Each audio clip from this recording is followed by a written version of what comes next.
Now, it is well known that Mr. Smith has also written a book called Black Belt for Life. This is about his journey of becoming a black belt martial artist. How hard is it to earn that black belt? Well, it's very hard. It's a book that I never intended to write until after I went through the experience. And about a year afterward, the gentleman that I went through the test with, we all sat around at a sort of an anniversary dinner, and we sat around talking about, my God, that was really difficult. It was a 16-week test. I was still working. I was, a parent of a 3-year-old boy. And so it was all those things, but it was like boot camp.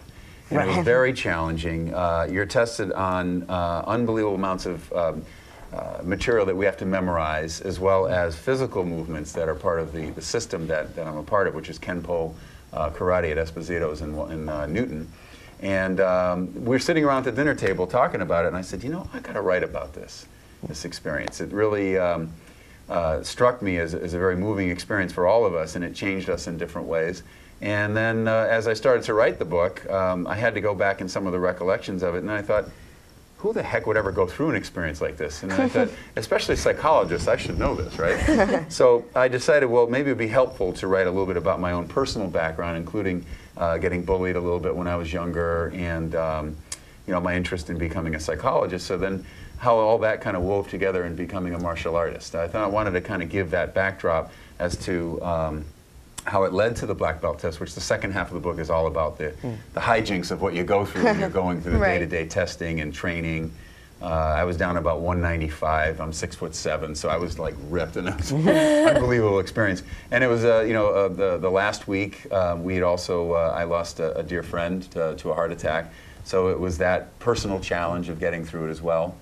So it was a very meaningful book to write, and I was hoping that the intent would be for my son one day to use it as sort of an extended letter and teaching him a little bit about how to become successful in the face of adversity. So that's the kind of the main point of the book. Now, when people think of martial arts, they think more physical and not really mental. But as you just mentioned, you had to memorize things.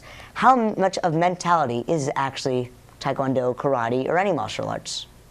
Well, it's extremely, it's impossible to separate the two because if, for example, if you think about a real self-defense situation, there are many factors you want to pay attention to, and one of them might be how far apart you are from the person that might be a threat. Is this person a threat? What are the nonverbals? What do I have on me or in my pockets? Am I carrying, something that might be used as a weapon? That book, for example, could be a weapon. There are many factors I want to look at, maybe what that person's agitation level is like. And maybe I want to use some verbal intervention to see if I can de-escalate. And the nonverbals of putting my hands up like this, so that way I can both let them know I'm trying to calm the situation down, or be in a ready position to protect myself. So we're using a lot of our psychology in terms of helping to avoid the fight. And that's my goal. I haven't been in a real fight since high school or college, somewhere in that range. And even with all this training I have, I hope I never have to use it in real life. But we do a lot of training and a lot of repetition so that it becomes an automatic response. When somebody does something, you don't want to sit there and say, oh gosh, how did we do that again in class? Because by then it's too late. Right. You just have to kind of act and react. Now, you mentioned you were bullied a little bit as a child. How much would have self-defense helped you, and do you think that self-defense is an important aspect for kids to learn so that if they do face a situation where a bully arises in it, they can defend themselves? Well, I certainly think it would have made a big difference in my life, and I don't think that I would want to learn the training so that I could go out and beat up kids. I didn't want that at all. In fact, I'm still holding by the point I hope I never would have to use it. But I think knowing that you could defend yourself also puts a level of posture and a level of confidence in yourself, so that way you don't feel like you back down because you had to, but because you chose to. And that, I think, makes all the difference in the world. So I know there is such the big mental aspect of the martial arts that you participated in. So how did the things that you learned in your martial arts practices influence and impact your career as a psychologist? Well, again, that's another good question. It's funny because I use verbal martial arts. And I do that an awful lot with conflict management. There are several different responses you can have to any conflict situation.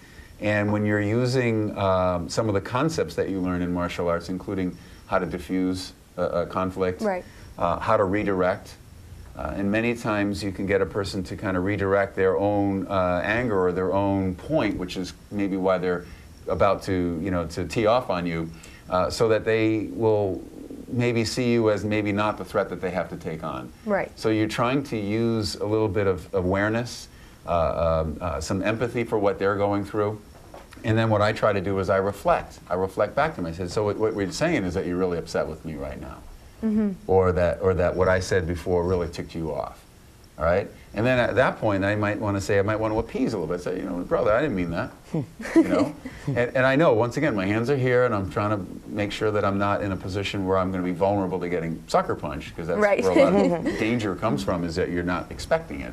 Right. But at the same time, you're using your verbal skills and your nonverbal skills to help moderate the situation so that it becomes more manageable. And hopefully they'll see that you're not going to be a threat that they now have to fight you just to preserve face. Right. And that's why I might be willing to accept some of the blame for what they might be saying in a way that would appease them and make them feel like they can walk away without having to fight. So your martial arts definitely has helped you with your career as a psychologist because of the skills that you learned there. And vice versa, because I learned psychology first. Right, so you could kind of infuse the two as well. You could win a fight both mentally and physically. That's right. Exactly. All right, well, thank you, Mr. Smith, for joining us. We encourage you all to reach black belt for life. Thank you all for joining us here on our Back Talk special. We'll see you next time.